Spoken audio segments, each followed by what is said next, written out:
Dear friends, இன்னைக்கு நம்ம ரொம்பவே ஸ்பெஷலான டிஃப்ரெண்டான ஒரு மட்டன் கிரேவி செய்ய போறோம். அது என்னன்னா முகலாய் மட்டன் கறி. இது செய்ய நம்ம ஒரு 1/2 kg அளவுக்கு மட்டன் எடுத்துக்கலாம்.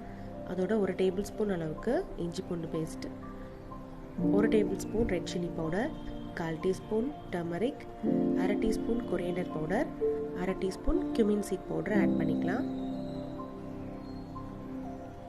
இது கூட ஒரு 2 டேபிள்ஸ்பூன் அளவுக்கு தயிர் ஆட் பண்ணிக்கலாம். ஒரு 1/2 லெமனை நல்லா பிழிஞ்சிட்டு சீட்ஸ்லாம் ரிமூவ் பண்ணி அதில் ஆட் பண்ணிக்கலாம்.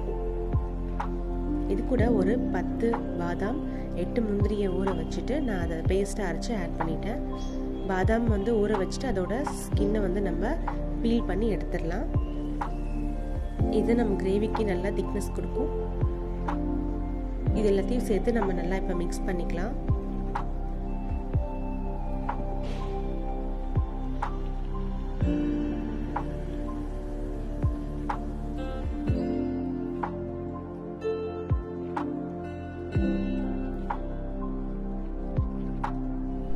ஒரு 1/4 டீஸ்பூன் சால்ட் ஆட் பண்ணிக்கலாம்.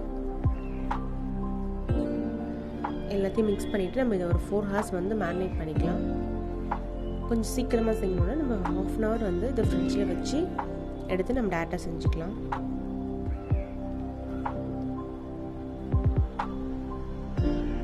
ஒரு பேன் எடுத்துகிட்டு அதில் ஒரு 3 டேபிள்ஸ்பூன் அளவுக்கு ஆயில் ஆட் பண்ணிக்கிறேன்.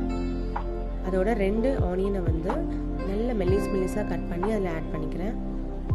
இப்போ இந்த ஆனியன்ஸை நம்ம நல்லா டீப் ஃப்ரை பண்ண போகிறோம். அதாவது இதோட கலர் நல்ல டார்க் ப்ரௌனாக மாறட்டும். இது மீடியம் ஃப்ளேமில் வச்சு செஞ்சுக்கலாம். அப்பப்போ கொஞ்சம் கலரி விட்டுக்கலாம்.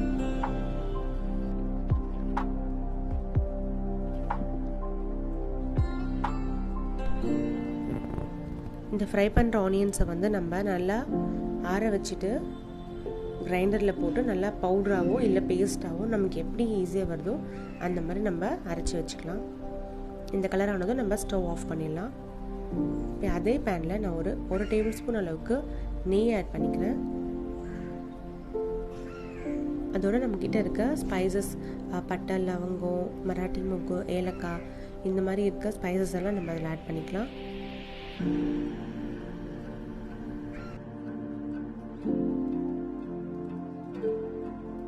இதெல்லாம் பொரிஞ்சதும் நம்ம இப்போது மேரினேட் பண்ணி வச்சுருக்க மட்டனை இதில் போட்டுடலாம்.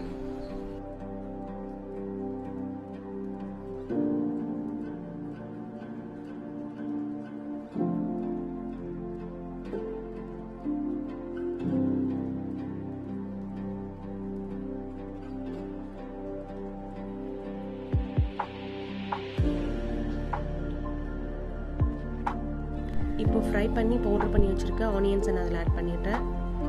இந்த டைமில் உப்பு காரம் ஏதாவது வேணும்னா நம்ம போட்டு அட்ஜஸ்ட் பண்ணிக்கலாம். அடுத்து இதில் நம்ம தேவையான அளவுக்கு தண்ணி சேர்த்துடலாம். மட்டன் குக் ஆகிறதுக்கு எவ்வளோ வேணுமோ அவ்வளோ ஆட் பண்ணிக்கலாம். இந்த மாதிரி பேனில் செய்கிறதா ஒரு 50 minutesலேருந்து 1 hour ஆகும். ப்ரெஷர் குக்னா ஒரு 4 விசில்ஸ்க்கு இது நல்லா சாஃப்டாக வெந்துடும். இந்த மாதிரி திக்கான கிரேவி கன்சிஸ்டன்சிக்கு வந்ததும் நம்ம ஸ்டவ் ஆஃப் பண்ணிடலாம்.